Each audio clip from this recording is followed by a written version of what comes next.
You're watching Anger Management. You've been warned. Okay. So I want to welcome you all to another episode of Anger Management. Right now, I have Roundtable. This is going to, we do have Puff. Say hi, Puff. How are you doing? Hi, how y'all doing? And we got Dillon Holloway. How are you doing out there, Dillon? I'm good. It's cold in New Jersey, brother, but I'm doing well. I'm glad to be here with y'all. Nice. So you New Jersey wearing a tank top and it's cold.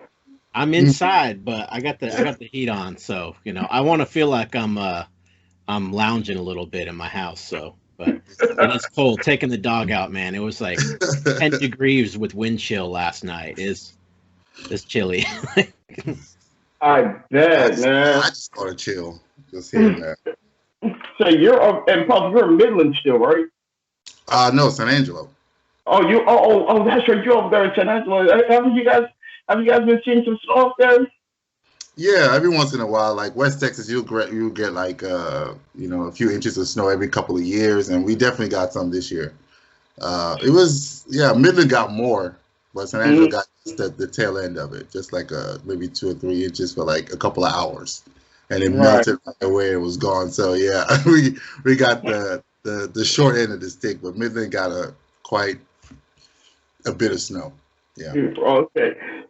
So then, football season. This football season has just been. I want to say it's just been kind of weird. Can you all agree with this? It's been kind of weird, especially with the way how everything's going. I know with COVID, you have to make everything best, the best way possible. Super Bowl is coming up, but my thing is that the first question I just want to ask you all is the Super Bowl. Again with the Super Bowl coming up with the teams, did you guys see this coming? Tampa making it. Of course, a lot of people probably saw KC looking for the repeat. But what about Tampa? Did you all see Tampa coming? Even though they had Tom Brady, but I mean, they had to fight through everything just to get there.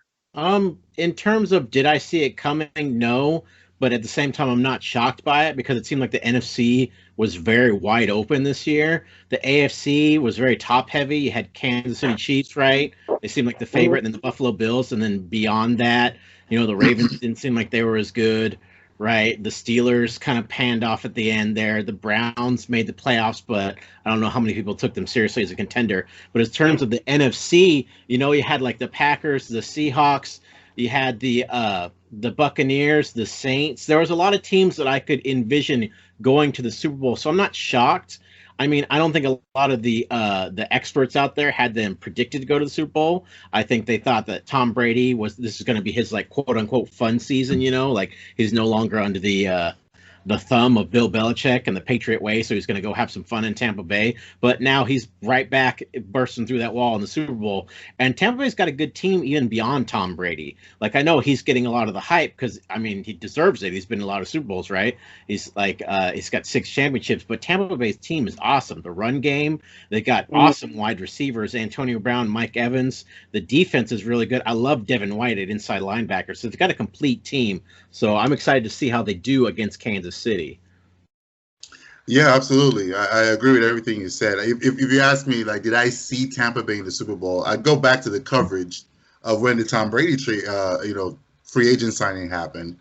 The coverage was like, everybody was like, well, Tampa plays in the Super Bowl, or Tampa hosts the Super Bowl next year. And everybody talked about it as if it was a possibility, but you got the sense that no one really thought it could happen in his first year. And looking back now, I didn't see it happening, but I should have. Because when you look at the numbers, Tom Brady has played 20 years. And 14 of those years, he's been to the conference title game in whatever conference he was playing in. That's 70%. The NFL quarterback pass average completion is 66%. Tom Brady is more likely to go to the conference finals than it is for an NFL quarterback to complete a pass. I should have seen it. I'm actually beating myself up because I should have seen it. I was like, this guy, it doesn't matter what you put in front of this guy. He always finds a way to get it done. What is the defense bad? He finds a way to get to the Super Bowl. Is he down 28-3? He finds a way to win it. I mean, it's just whatever it is. I don't understand what kind of luck this guy has on his side. But whatever it is you put in front of him, drafted in the 6th round, whatever you want to call it, he just finds a way to always put himself into the conversation when the Super Bowl is about to happen. And that's exactly, I mean, we all knew Kansas City was going to go there. Buffalo, I didn't see coming. Yeah. Buffalo, I did not see coming. I really didn't think that they were going to improve as quickly as they did. And if they continue that trajectory, they're going to be a problem probably as soon as next year. But, you know, like you said, everything you said about Tampa is correct. I mean, just looking down the offensive side of the football, it's just a who's who of excellent players. It's like a team you would put together on Madden. Like there it is, right there. Antonio Brown, Mike Evans, Leonard Fournette. The offensive line is good. Rob Gronkowski's on the team. Tom Brady. Like, it looks like an all Madden team. Like, I know Brady's no longer the same Brady was 5, 6, 7 years ago, but like all these things together and the defense, like a lot of people have been talking about Tampa Bay for years, like, oh, if they just got a quarterback, you know, because Jameis Winston, he could sling the rock, but he also turns it over to the team. You have Tom Brady, who I know he had 3 interceptions in the second half against Green Bay, but he's not known for turning over the ball, and he's been there, done that, he's seen it all. 2 of them tips? One of them was a weird, like, in-between pass. I'm still not sure who he was throwing to. He should have had another one picked off, so he should have had 4 interceptions. Not neither here nor there. Obviously, they won the game. But, I mean, that just goes to show that the defense is really good, though, because Tom turned it over 3 times, and then Aaron Rodgers, who a lot of people say is the most talented quarterback in the history of mankind, went 3 and out back-to-back on picks, right? Like, the game was there for Aaron Rodgers to take, and the defense shut him down. It was. It definitely was. Aaron Rodgers definitely did not play as well as he wanted to. My bad, Banks. Go ahead. No. I was just going to say that I was watching that game because Puff. I remember, you know, we were in that group chat. We were talking about it, and you know, I made the comment because I think Cino made a comment. I said, man, if they pull this out, your boy Tom Brady needs to buy the defense, you know, like a Rolex. I said, I think you need to buy some Teslas because he just saved that defense saved his bacon. They were within earshot. They were within like a touchdown away from taking the lead after jumping out on them. Yeah. So I mean, that's where I think where everybody's saying that, like, I think with Dillon and you were saying. That defense, when it steps up, they really showed their ass. They were getting after Aaron Rodgers. He wasn't making those quick passes like he's normally doing, avoiding the rush, stepping up, you know, buying time. He couldn't get away. And have me remembering the NFC Championship, the 2020 NFC Championship game where Nick Bosa and then we're chasing him all over God's green earth. So that's a good point that you bring up with the pass rush. This is an interesting topic to talk about. I think a lot of people have the Kansas City Chiefs favored. You know, I mean, they've been together longer. They got one of the best offenses we've ever seen, Patrick Mahomes. A lot of people aren't talking about the left tackle. Just didn't he rupture or tear his Achilles? He's not going to play in the Super Bowl, and the Buccaneers' pass rush is legit. So if the Buccaneers hope to win this game, they got to steal some possessions, maybe a sack fumble, maybe a tip interception, something like that. And you never know what can happen. So it's going to be interesting to see how the Chiefs can adjust without their starting left tackle against a fierce pass rush. And I believe Kansas City's offense runs probably the highest percentage of plays without any extra blocking. They like to put all the receivers and running backs out into routes because that's how they get those mismatches. You know what I'm saying? So if your right tackle is going to be moved over to the left tackle position and then the backup is going to be on the right tackle, then now all of a sudden your offensive line is not up to full strength, whereas Tampa Bay's defensive line is. And they're going to be, and of course, this will be, is this the 3rd time? Actually, no. This time, Jason Pierre-Paul is on Tom Brady's side this time. Yeah, because he terrorized him a couple of days. And let's not forget who's coaching the Tampa Bay defense. This is Todd Bowles, who loves to blitz. Like this guy loves to blitz, right? He's not just gonna go, oh, let's just hang back. Makes good adjustments. Mahomes tear us up. He's gonna go. He doesn't have a left tackle. He's got the what'd you say? He's got the backup left tackle. It's that 13-step drop from last year's Super Bowl. Yeah. That's not happening in this one. Yeah. There's no 13-step drops on this one. They're gonna throw straight off that. They're gonna come right for him. They're gonna. Tyreek Hill might be the one that's affected the most because they might not be able to have enough time to dial up those plays down the field. Whereas I think Kelsey might have 20 catches. They're going to have to scheme maybe some rollouts and stuff like that from Mahomes, depending on. It's going to be like the beginning of the game is going to be like early in a boxing match, feeling each other out. They're going to see how well. There's no way to see how well the pass protection holds up until you actually are in the game. Right. And then we're going to see how that happens, and then each team's going to have to make adjustments. So. Yeah, absolutely. They're going to have to make a lot of adjustments. And Andy Reid is kind of a genius. And, and Eric Bieniemy definitely keeps him more likely to run the ball. That Andy Reid is typically on his own. So the two of them combined make that offense very potent. And you add, of course, all the talent that Kansas City has on offense.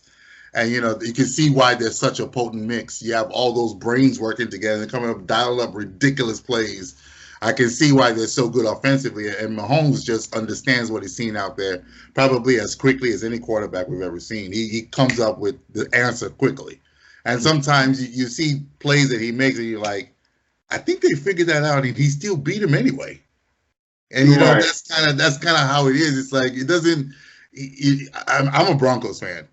And I'll never forget when he was being chased by Von Miller as he was rolling out, and Von Miller was like a half step behind him. And he felt that Von Miller was behind him without looking and switched the ball from his right hand to his left hand as he was getting sacked and completed a first down. He's not even left-handed. You know how demoralizing that would be as a defense? As someone who played on defense when I played football, that just would be excruciating. Like he got him for a sack and was just like his left hand. When Von Miller got up from the sack, I was looking at him. He couldn't believe. He was like, "How did he complete that?" I don't know. He just did, and it's just. I mean, I'm just impressed with the kid. Looking at video of last week's game with Green Bay and Tampa, Todd Bowles called up a masterful game, and in fact, he's been doing it all year. Apparently, Tampa Bay gives up the least amount of points in the fourth quarter. That's how good his adjustments are. By the time they get to the fourth quarter, they're only giving up 3 points per game in the fourth quarter.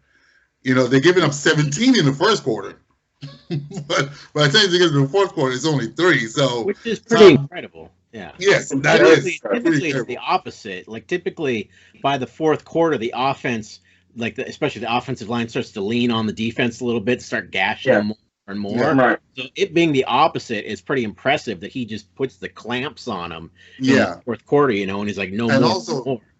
That their conditioning is good enough that they can execute it in the fourth quarter after playing 3 quarters. Mm-hmm. With offense, with the offensive line leaning them over 3 quarters, but after that they still have enough to be able to perfectly execute that game plan is actually really quite good on their part. So I don't know how they did that in the COVID, in the world of COVID. I have no idea because just the other day, the Lakers talking about they don't even practice anymore because of COVID restrictions, and that's why they've been losing because they haven't had an actual practice. So I'm thinking to myself, well, back in was it August or September? I'm like, it was just as bad then. So I'm wondering how the hell did they get everybody that? Well, they have played a whole season, so by now they are. They're revved up. They're warmed up now. So, and it shows that, they're not fading down the stretch. And the adjustments to me, just looking at what he was doing, he was really putting the clamps on Aaron Rodgers. Not in the rush. The rush was handled that already. But in the secondary, the adjustments he was making, he was bringing safeties across the line. He was, just the stuff he was doing was just, like one of the plays I saw they drew up, I was like, I wish a play that good was in Madden. I probably would still be playing that game right now. I probably would still be playing Madden right now if that was the case. So, I mean, one thing before I go to the next subject, you guys said something, and I wanted to really ask you guys about this because this is something that just came to our mind. Cleveland. Who the fuck really saw Cleveland coming in there? Did you actually think Cleveland at the beginning of the season could have been a first down away from making the AFC Championship game? Can you honestly see that? No, I did not see it coming. I definitely did not think. I really thought that Baker Mayfield wasn't good enough. If I'm being honest, I thought he wasn't good enough. But he definitely flipped my opinion about that this year. I thought he played well. I thought he played well enough to have been in the AFC title game. I thought the team really came back around. I mean, they went 0-16 a couple of years ago. I mean, that's just embarrassing. But for them to be able to turn it back around, I think they need all the credit for that. I mean, before the season, everybody was kind of not really, we were kind of doubtful that they could actually make a run because last year they were supposed to, but they didn't. So we were like, it's just going to be the same story again. They're going to, flirt with it and they're not going to really, put up. But they did. They definitely put up this year. Them and Buffalo. Buffalo was really surprising. In fact, I just didn't think Josh was going to improve to the level that he has. But watching him play, I know he's not a spectacular quarterback, but the nuts and bolts are there. The accuracy, the legs are there. He's actually, he might not be as fast as Mahomes, but he does check, he goes through his progressions, his reads, which is not something I can say for Drew Lock. So Buffalo. I think Buffalo's in good shape with Josh Allen. Yeah, and you're right. Like his maturation process just took like a huge leap from last year to this year. And to think that they were in the AFC title game, they have zero run game to speak of. Like that's what zero run game. Is their best running back, right? Yeah. Yeah, but they don't even run the ball because they know they can't. They can't. You'll have like 8 rushes a game maybe, and those are kind of like situational type thing. It's not like a threat. So imagine if Buffalo gets any type of run game whatsoever, that team is going to be dangerous. They're going to be right up there with Kansas City. If they had a good run game, they'd be right up there with Kansas City in terms of threats to go to the Super Bowl from the AFC, I think. Yeah, I mean, you're right. You're exactly right. Yeah, what's funny about Josh Allen is he's so prototypical. He's so the perfect prototypical quarterback physically. Even his progression follows the perfect prototypical pattern, which is you're supposed to make that leap in your third year. Yeah. And it's like, I don't know if it's his third year or his fourth year, but he just jumped. I mean, we're talking about 55% accurate, 55% completion, then 58. And he just went straight to 67. I'm like, what? How? But, he did the work. He needs to get all the credit for doing the work and being a leader on that team because I was very impressed with what he was able to do with what he had. And just like you said, Dillon, when they get more, because that front office is champing at the bit right now to go get that. Okay, we're this close. We're this close to actually doing what we could not even complete 4 straight years in the 90s. We might be able to do it now. Let's not hesitate. We got to go get players. We got to draft players. And I know that's how they're feeling over there. And I respect it. Go get what you need to get, and see if you can get another Super Bowl or get a Super Bowl. Have they even won one? No, they won the AFL championship back in the day before the years of the Super Bowl, but they never won one in the Super Bowl era. Super Bowl. So. Yeah, they definitely need to win one. Because they're a storied organization. There's a lot of storied organizations that haven't won, and it would be nice to see one of them win, especially once my Broncos aren't in it. I'm like, it's free for all, man. Y'all go get it. This is your year. Go get it. Anybody, it's your chance. Go after it, man, and we'll all celebrate it. Well, Puff, you said something. It's good. Like there's a whole bunch of storied organizations. Even though that I always felt like with Cleveland, I didn't see it coming, but I would have thought it would have been a good storybook to see Cleveland and Buffalo in the AFC Championship game. I would have loved to have seen that because, again, if you follow, because when I started watching football, it was back in 88, 89, and that was when you started seeing the curse when, like, with Ernest Biner fumbling on his way into the end zone, Yeah. they're losing to Denver in the AFC Championship game. Yeah, the drive. You see when they had the team put together, and even when they brought in Andre Rison and they went to bed, and then the Art Modell thing, and then what happened, like all the 2000s. I would have loved to have seen that. I would have loved to have seen because y'all, like I said, four Super Bowl appearances, 4 losses. Everybody said Bill. You know what Bill stands for? Boy, I love losing Super Bowls. That's kind of hurtful. My brother's a Bills fan. I see it pain in his eyes. And, what's up? And could you even imagine Chris Berman? Nobody circles the wagons like the Buffalo Bills. Can you imagine? I would have been like, "Oh my God, Chris Berman's his head is going to explode." Like it would have been too good. I was like, I was on the edge of my seat waiting for that to happen. I was like, Chris Berman's going to lose his mind. Oh man, it's crazy. Now, okay. So, now something else in the NFL that came up that's been going on all week. Matt Stafford and Deshaun Watson. Now we'll get into the turmoil and the whole thing about Houston, in another conversation. But I'd like to know, where do you think that they would be a good fit for both of them? Well, I would absolutely love to see Matt Stafford on the Indianapolis Colts. I think that team is the most, and they always say, they're a player away at a position, right? They're the most quarterback away from contending out of all the teams that need a star quarterback, right? The offensive line is nasty. The defense is really good. The only thing they're really missing is another playmaker opposite of T.Y. Hilton, and that's why they have the NFL draft. I think if you put Matt Stafford on that team, they're already a playoff team. I know Phillip Rivers retired and he had a good season, but I think Matt Stafford is younger, and I think he's probably hungrier too. Like he's got a lot to prove. He's been just kind of wasting away on the Detroit Lions. So I would love to see Matt Stafford on the Indianapolis Colts. As far as Deshaun Watson, I think it'd be exciting to see him at the New York Jets. I'm not really sure how that's going to go, like in terms of the trade, because you see a lot of back and forth. Like he unfollowed the Houston Texans on social media, and he has nothing to do with them now. But then the new GM of the Texans came out and said, we have no interest in trading the player, is how he put it, the player. The star quarterback, Deshaun Watson.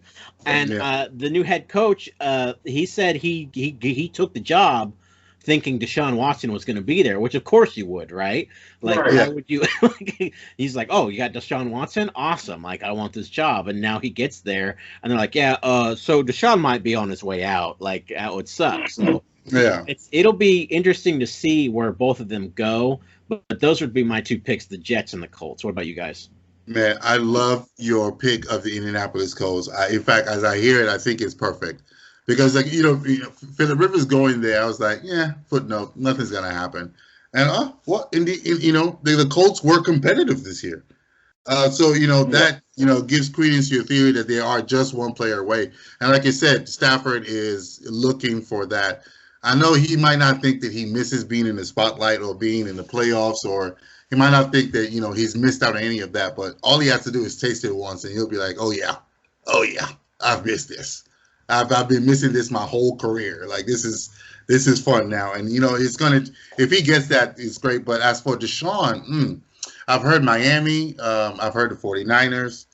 I tell you who needs him. The Broncos need him. The Broncos need completely unbiased opinion. We need Deshaun. We need Deshaun right now.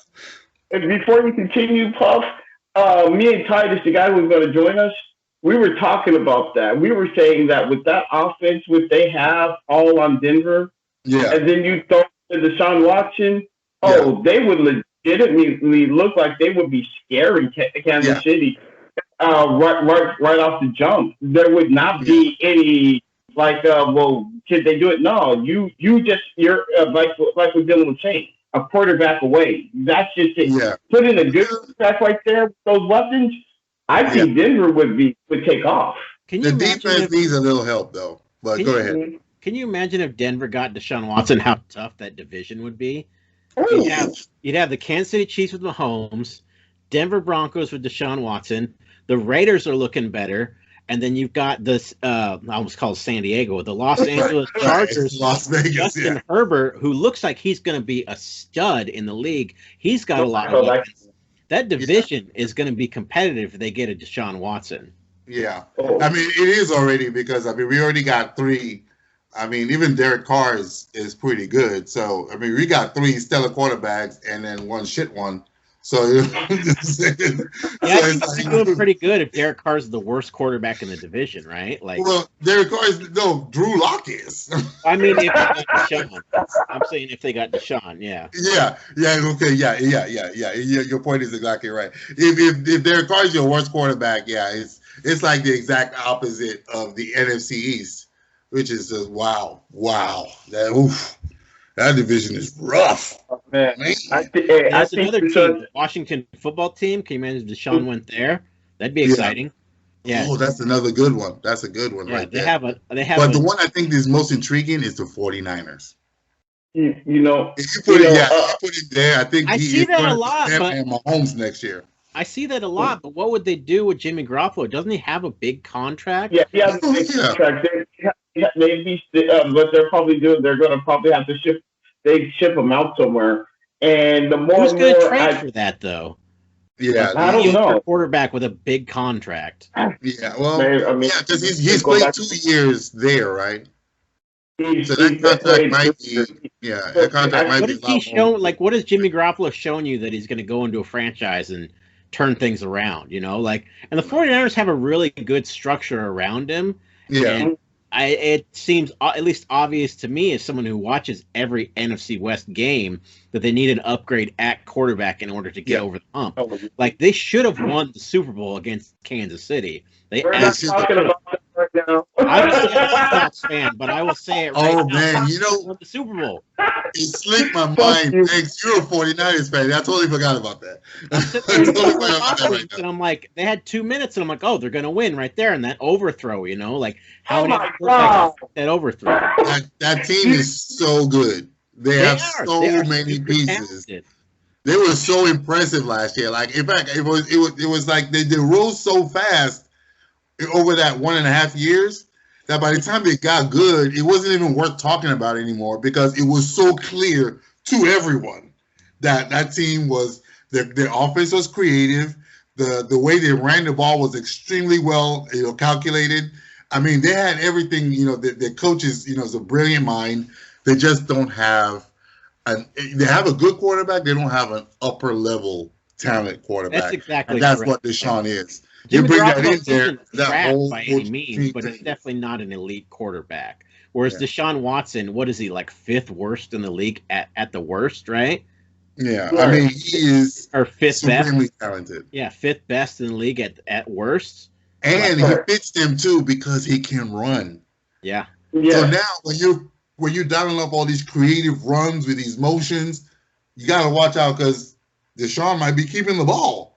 He's a legit athlete who can run really well, just like Josh Allen, just like Lamar Jackson. You get him, you can really mess with defenses when there's that threat there. You have reverses going around. You got big handoffs. You don't know who's going to have the ball. Yeah. Yeah. At first, I disagreed because I know George Kittle. He's been the biggest supporter of Jimmy Garoppolo.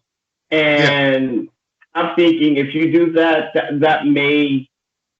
don't want to disrupt, the locker room if George Kittle gets pissed and then he's going to demand the trade. So that's what I was thinking. But the more and more I thought, you think if Deshaun Watson went to the 49ers, George Kittle's going to demand. He is going to be doing backflips. He's going to forget who Jimmy Garoppolo is, dude. He's like, Jimmy who? Jimmy who? I think George Kittle will quickly get over it. You know, it's so funny because George Kittle might be crying. That's my quarterback. That's my quarterback. Deshaun Jackson. I mean, I'm good. Deshaun Watson. I'm good. I'm good. I'm good. No, that's my quarterback. Yeah, he'll be fine. That's what I was thinking about, and I started thinking about just like what you were saying, Puff, about the way what you can do with with Deshaun Watson. You got the receivers out there, you got the tight ends, and the running game is just great. And I mean, and I'll be honest with you, Dylan, we wouldn't have to worry. The 49ers wouldn't have to worry about getting punked by the Seabags every fucking year. So I would definitely. I'm starting to come around to it and be like, okay, I would love that. Another team that I read on Twitter today. I don't know how official any of this stuff is that you see on Twitter, but we're talking about the Los Angeles Rams going after Deshaun Watson. Yeah, I heard about hearing that. I've been hearing that they want to kind of. I don't know exactly how that would work. They'd have to, because Jared Goff has a humongous deal as well. Yeah, I don't know if you can trade him. You'd have but they're talking about it's going to be open quarterback competition with Goff. I'm like, wait, wasn't he already like the established starter? Why are you downgrading? It really seems like that relationship between Sean McVay and Goff is like really hit the rocks, right? Like because he wasn't starting, and everybody assumed like, oh, it's because he hurt his thumb, he had surgery. That's why they're not starting him. Now announcing before the Super Bowl's even happened. Exactly. Competition. He couldn't even wait to after the offseason was over. Say, okay, now we're gonna do it. No, he's like, no. Right now, open competition. Yeah, if the Los Angeles Rams had a Facebook status, it'd be it's complicated under the very right there because it doesn't look good there, man. It doesn't look good it doesn't look good. And Goff and who else was it I was thinking about? It was Wentz. Goff and Wentz both came in, both had really meteoric rises at the very beginning, and then they faded back down towards the middle. And it's so weird because that's not usually how it goes. You don't start off hot. And then all of a sudden, like, you're just not?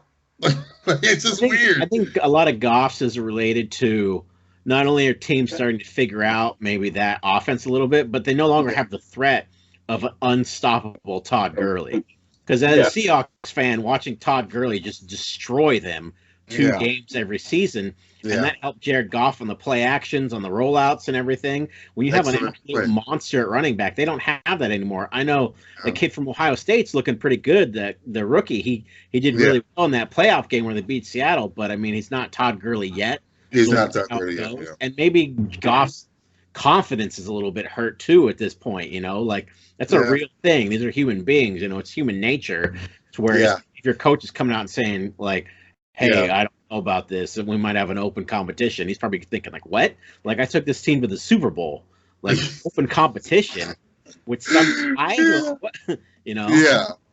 Well, you said the rookie from Ohio State. Don't you mean from Florida State, Cam Akers? Because I'm over here thinking Cam Akers didn't go to Florida State. Is it Florida State or Ohio State? I'm not sure off the top of my head. You know what? I'll put the producers on that one.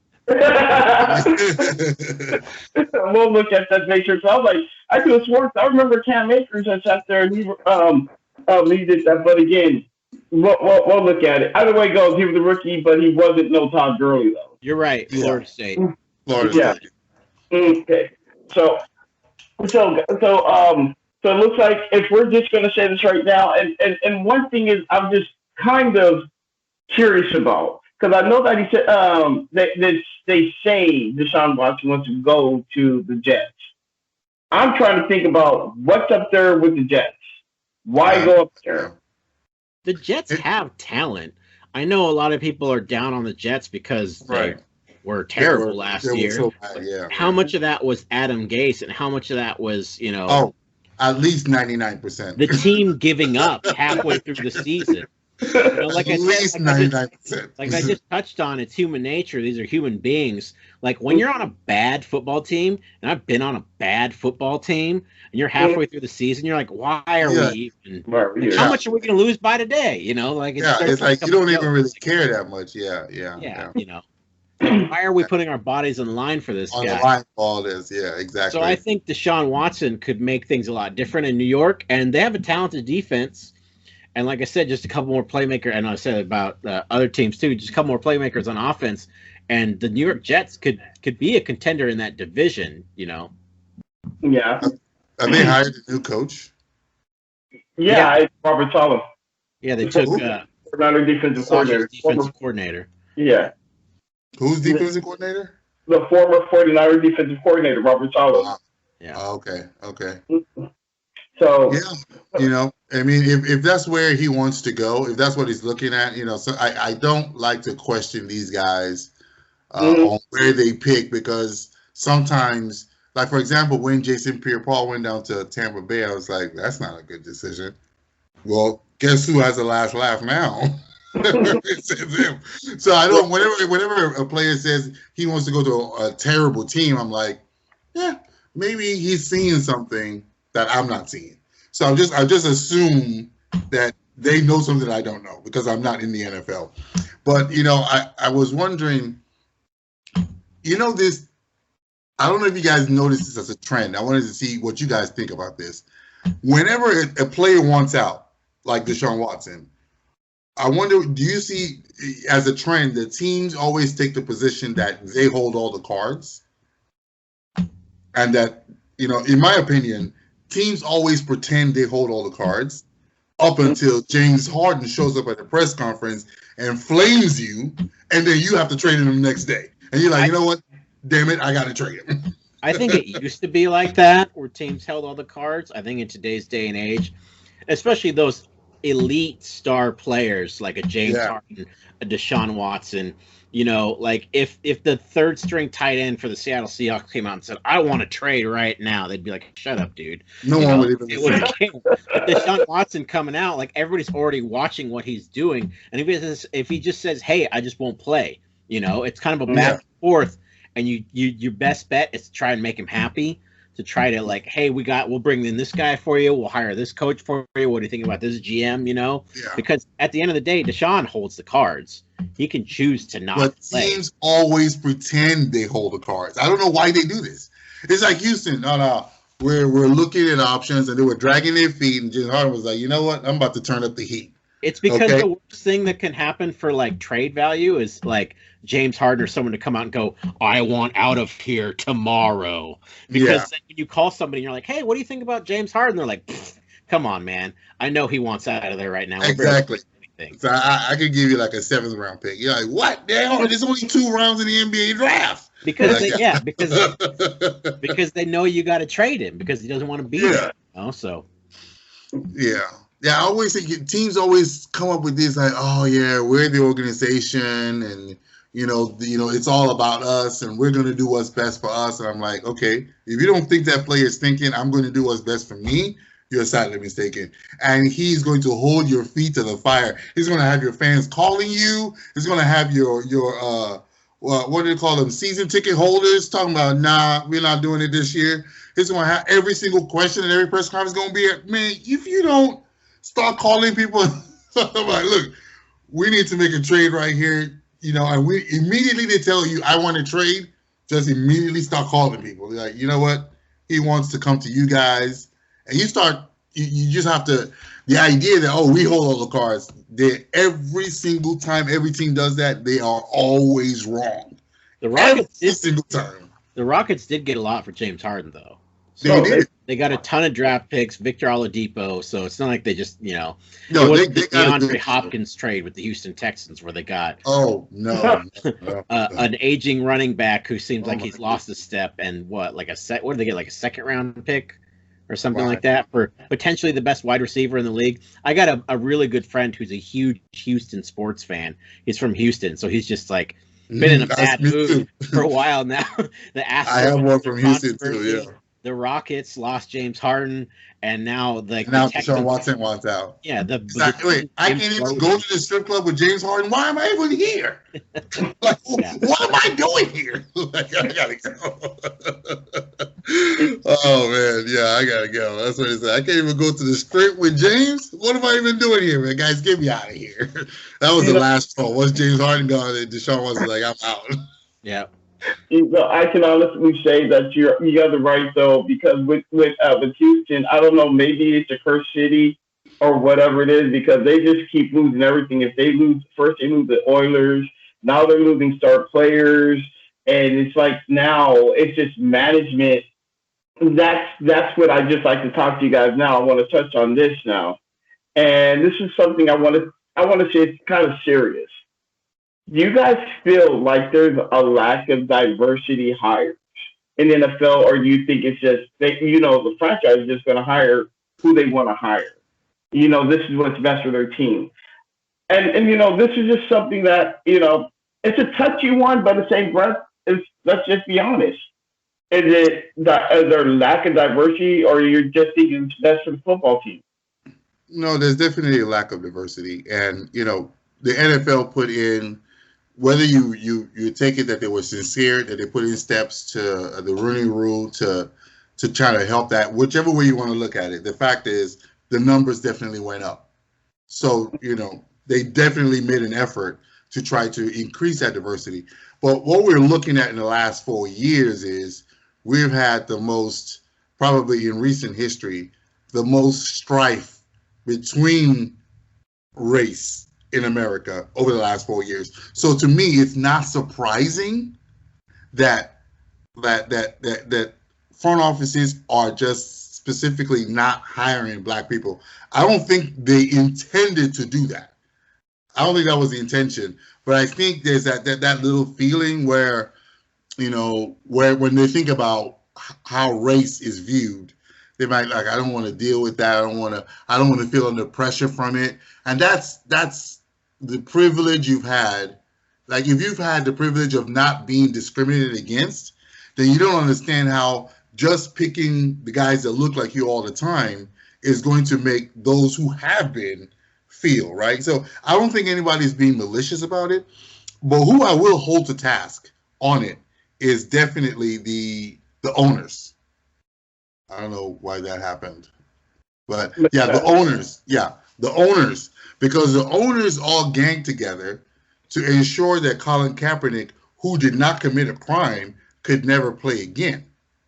And instead of when he was, and the whole attitude about the situation is showing that they're the ones driving this. I don't think it's really, it's like they're holding a grudge against Colin Kaepernick. Even now, despite how many times people have called out that he did nothing wrong. He did nothing wrong. All he did was a silent protest, and then you guys politicized it, and then everybody got upset about it, and then you basically you banded together to say we're not going to give him a job because we don't like him. He's a troublemaker. And then you had to apologize to him last year after all the brouhaha, and still nothing. They're like, no, we're still not going to give him a job. We don't care. He was right. We're sorry, but still, screw you. It's so weird. Like, what is that? It's, they're all banded together to make sure he couldn't get a job. So if I'm going to put this at anybody's feet, I'm going to put it at the owners, because they're the ones who are saying, they took this stand and say, we don't want to hear anything about Black Lives in Trouble or Black Lives Matter, and we don't care about that. All we care about is our right-wing fans. We don't want to piss them off. We understand we have left-wing fans as well, and we know they're not going anywhere because, they love it, and we don't want to offend these guys. But it just shows you that, they definitely valued their opinions over the opinions of the others or anybody else that is a fan of the NFL. So yeah, there definitely is a lack of diversity. And I'm not sure what they're going to have to do to correct it.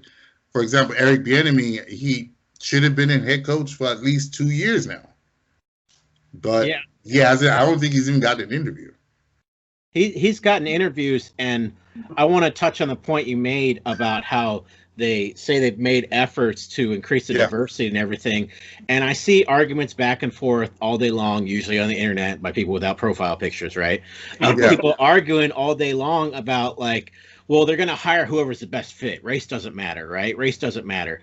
And that whole argument falls apart when you have a guy as qualified as Eric Bieniemy. Because now you have an actual guy here, right? It's not just a hypothetical anymore. This guy should have a head coaching job in the NFL. Yeah.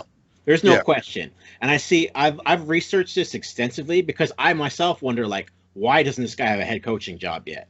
And someone mentioned to me, like, oh, well, he's got a past. And I look it up, and it's like, well, okay, he does a little bit, but like Matt Patricia had a worse pass than that, and that didn't stop the Detroit Lions from hiring him. And then someone else says, well, it's because he doesn't call the plays. Andy Reid calls most of the plays. He only calls the running plays. And I'm like, okay, well, John Harbaugh was a special teams coordinator before he became head coach of the Ravens. So there goes that argument now, right? Yeah. And then someone says, well, he's a bad interview. That's what the rumor is now. It's always a bad interview. And I'm like, what is he doing? That's my favorite one because it cannot be disproven because no one else was in the room. That's the thing. No one, they can just say it. They can just say it about anybody. Yeah. That's the thing about all these arguments is there's no way for us to officially know, what is going on inside the interview process. And when someone says he's a bad interview, you're like, okay, maybe. Like, he'd have to be a horrible interview, in my eyes, to not get a head coaching job if he's this good as a coordinator. And then you watch the Eagles press conference of the new head coach, and the guy stutters his way through 45 seconds. And there goes that he's a bad interview. And then I saw another thing on Twitter by Hall of Fame coach Tony Dungy saying that he heard that the Eagles didn't want to hire another Andy Reid disciple, which makes no sense to me because the last Andy Reid disciple, Doug Peterson, won a Super Bowl for the first time. Sasha and I watched that game together at his place. The Eagles hung with the New England Patriots and won their first Super Bowl in the history of the franchise, and they don't want that to happen? So what is the real reason? And of course, there's the elephant in the room of people saying, well, it's a lack of diversity, like they don't want black head coaches, so on and so forth. And at the very least, it's a very bad look for the league to have a league that is predominantly black and have so many more white coaches than black coaches or other nationalities, right? At the very least, it's a bad look. It's a very bad look because, the argument that you made, the point that you pointed out, the argument that people give, which is, oh, well, he doesn't call the plays, or he's a bad interview, or it's just it falls apart. Maybe he just wasn't the best guy for the job. Maybe they should just hire the best guy for the job. That argument falls apart based on what you said, but it also falls apart because whenever they say that, the assumption is the best guy for the job is white. That's what the assumption behind them saying that is. They always assume the best guy for the job is white. So if they keep hiring white guys, maybe it's just because white guys are just better, just inherently. And that is a very racist thing to think. But people see, a lot of Americans don't think that thought is racist. That's the thing about it. That's what makes it so pernicious. Why it continues to live. Because they think, well, maybe the best guy was white. I'm like, you really think every single time the best guy for every job is white? How is that possible? And Eric Bieniemy isn't just wasting away on some 7-9 team, right? There's 2-time Super Bowl appearance, second time they're going to try to defend the title. Normally, these kind of coordinators you cannot keep on your staff. People come in and they cherry pick them off, right? Like Matt Patricia, defensive coordinator for the New England Patriots Super Bowl champs. The Detroit Lions got him as fast as they could. Remember Dan Quinn, Seattle Seahawks defensive coordinator, when they throttled the Denver Broncos? Sorry to bring that up. In the Super Bowl, the Falcons snagged him immediately, right? They deserve it. They deserved it.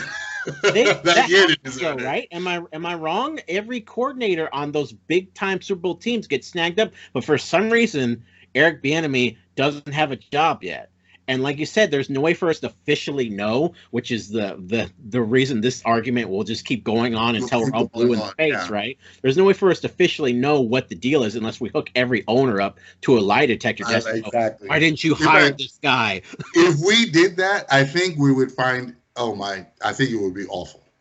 I don't think that's a good idea because that would be awful because too many people's real feelings will be brought up. Because I would just come right back to the subject because you're absolutely right though, and if anybody knows me, you all know me. I think what's going on in this world right now is just really stupid right now. It's like people just don't get it. I'm glad that I met a guy like Dillon. Dillon is a cool ass guy. I mean, if you ever sat down and you hung out with him, because I'll be honest with you, the first time because Dillon brought up the Super Bowl, he hung out with me and a group of guys, and I really thought Dillon would have been uncomfortable sitting down watching the game with us. Yeah, Dillon, just the moment he got over there, He sat down and he talked with everybody and was not uncomfortable, not one bit. He would sit there. He talked sports. He talked sports with us. He yelled at the TV with us. He got he got excited. It was like, hey, it was nothing. That's the way how I see how life is. And I don't care about your damn skin color, but that's just me. But the whole world doesn't see it that way. But one thing I wanted to say about the hire of the David Culley hire, and I think I made the comment in our group chat, Puff, and I don't think anybody caught it because we are saying Eric Bieniemy is not hired. It's a shame. Why is he not hired? Because I remember when Kyle Shanahan was up for it, he was the hottest coordinator. The 49ers waited till after that Super Bowl, and I think Tuesday, he was announced that, I believe it was on Tuesday. Correct me if I'm wrong. He was announced. So you mean to tell me somebody like Eric Bieniemy was not hired, but we went out and got David Culley? I think they just went down the generic aisle and got just any old black coordinator and just said, "Hey, Deshaun, we got a black coordinator. We got a black coach for you. We couldn't wait for Eric Bieniemy, because Eric Bieniemy, because what I'm hearing is that he's not going to kiss anybody's ass." And then I was listening to Houston Sports Radio, and apparently Culley didn't bring in his staff. They hired the staff for him. So wouldn't you think that if you're bringing in a staff, if you're bringing in a head coach and you believe in him, he's hiring his staff, right? Yeah. Isn't that generally how that is? And then there's also rumors going on that they're grooming Luke McCown to be the next head coach. So I did hear that too. Yeah. So he's being groomed. Yeah. Yeah, he's being groomed. So I'm like, this is just like a little generic hire just to try to appease Deshaun Watson. We brought in the black coach, so you're going to stay with us, and we're going to look for championship. That's the way how I see it. Yeah. And I remember this also. I think it was, I don't know who did it. I think it was Q or somebody brought in the group chat said that Tampa has 4 top assistants that are all black. They were not even considered for a head coaching position. And I'm like, what are we going to do? This makes no sense. I'm not going to knock anybody who got the job. They got the job. The owners hired them for a reason. But I thought back in the day when I was younger, if you were the hot assistant doing your job, you were next up for the head coaching job. Not just okay, we're going to go get the strength and conditioning coach. You could be our head coach now. I'm kind of lost at that, and I'm just going to say this. I think the Rooney Rule is a fucking joke. I think that the Rooney Rule is just to say we brought in a minority just to tease you guys. Shut the hell up. We're going to hire this person here. Yeah. So I just had to say this. I'm just not a big fan of it. Yeah. I would agree that it is definitely a joke. Like I said, I think the intention was a good one. It wasn't definitely as far as it wanted to go, but no one ever goes all the way on the first try anyway. You have to, no one ever, because you're relinquishing something. So they were not going to give it all away, on the first try. So I understood that. I understood it was going to be a process. But like you said, we have to look back at the actual evidence, and it is a joke. And it's like, the funny thing about the situation is, what makes it more of an insult is that whenever you have someone like a Bruce Arians or a Kyle Shanahan, or these guys are celebrated by everyone in the league. It's not just all the white commentators that are loving them. No, it's everybody. Everybody says it universally. Like, you're not going to get any argument that Kyle Shanahan is a fantastic coordinator. You're not going to get any argument from anyone, or even a good, decent head coach. That was certified as a fact. But when you have a situation where a black guy has that same status, and then you have half the league, especially the party that has the power to hire, just refusing to acknowledge the bare fact, that is an insult. You're like, wait, why? Especially when you see us giving all these guys their well-earned props. I mean, they've earned it. They went out there, they learned the game, they executed when they were given opportunities to. They deserve the kudos that they're getting. So it's like, why won't you give this guy his kudos? And every single time it happens, why don't you give this guy his credit? Everybody wants to give Josh Allen credit, and rightly so, as I've already said. He deserves all the credit for doing all the work. But when Lamar Jackson has something similar or has some of the same deficiencies of Josh Allen, why is he now just trash? I'm a little confused as to how you're rating this situation. I think it's with Lamar Jackson because I guess they're looking at his playoff performances because everybody agrees that when he's an MVP, he looks like an MVP. He looks unstoppable. But when they get to the playoffs and they're forcing you to throw the ball, he's very deficient at throwing the ball at those kind of high level concepts. He definitely needs to buckle down on that. Like, who was it? Was it Donovan McNabb that was one off season? He had on like VR glasses. He had like virtual rushers coming at him, and he was practicing throwing. See, that's somebody who is taking it seriously about, I need to be able to pass the football.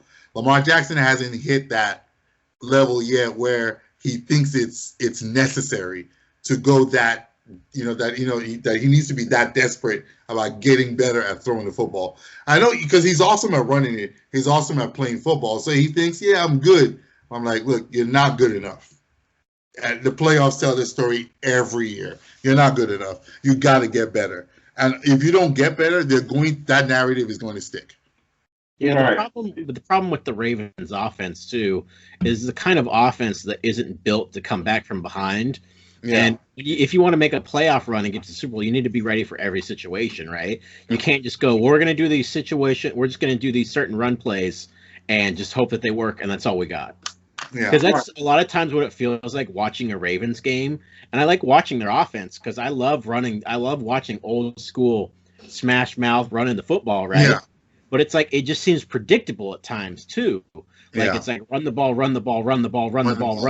Oh, it didn't work. Oh, what do we do? Oh, run the ball. Oh, we run lost. The ball. Yeah, you're exactly right. And it's not like he can't pass at all. It's just between he's not as polished a passer as the top elite quarterbacks yet. Yeah. And he doesn't have the elite playmakers, like Hollywood Brown had some trouble with drops, stuff like that. Like, I know Mark Andrews is a good tight end, but I don't think he's Travis Kelce.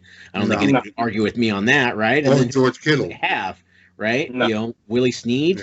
Is Willie Snead keeping defensive coordinators awake at night? No. So it's a combination of, not only does he need to get more polished, but they need more weapons on offense. And they need to open up the playbook more. Maybe they're not opening up the playbook because they don't have faith in their pass game, but they built this offense for Lamar Jackson specifically. Yeah. So yeah, your point is valid. They definitely don't open up that playbook, and that is unfortunate because he's not going to get better at pass. Like we talked about Josh Allen. Went from 53 to 56 to 66.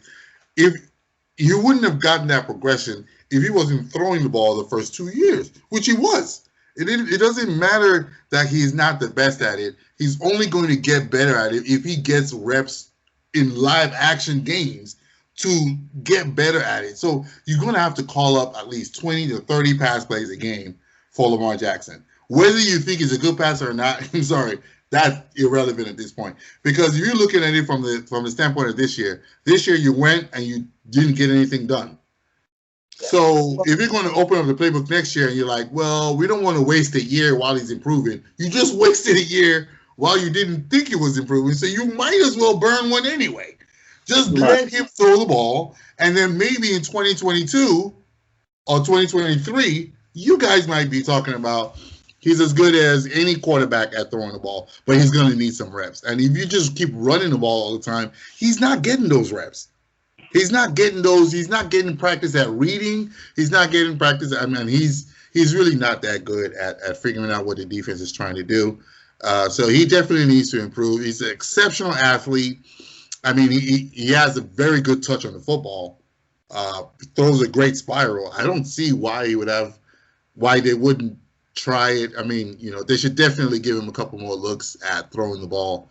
I've seen him throw a lot of really, really nice passes. So he just needs to practice it more. I mean, I wish I hope he gets the opportunity to play like that more instead of just running all the time.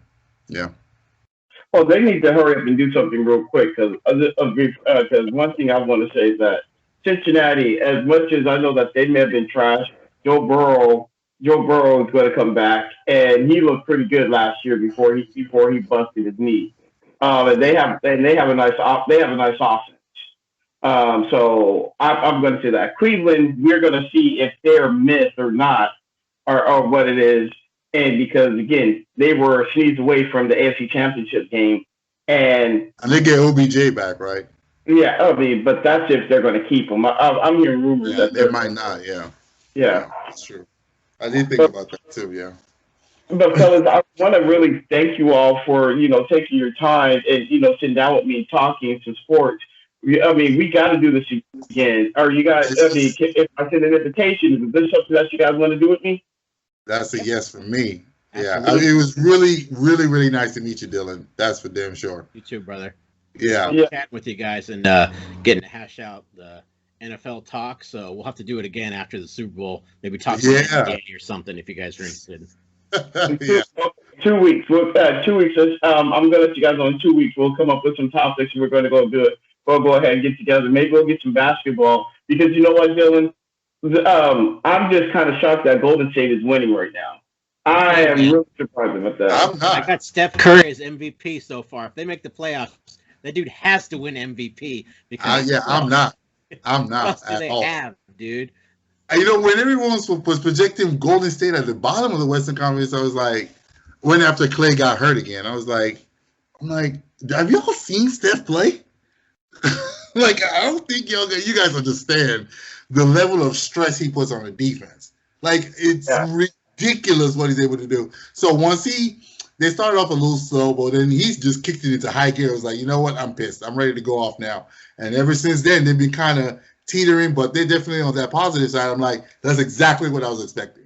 This is exactly what I was expecting before the season started. I was like, Golden State's going to be a problem. They're going to ruin somebody's playoff chances easily. And then, Kelly Oubre was struggling, and now he's starting to get into it. I'm like, yeah, they're fine. They're going to be fine.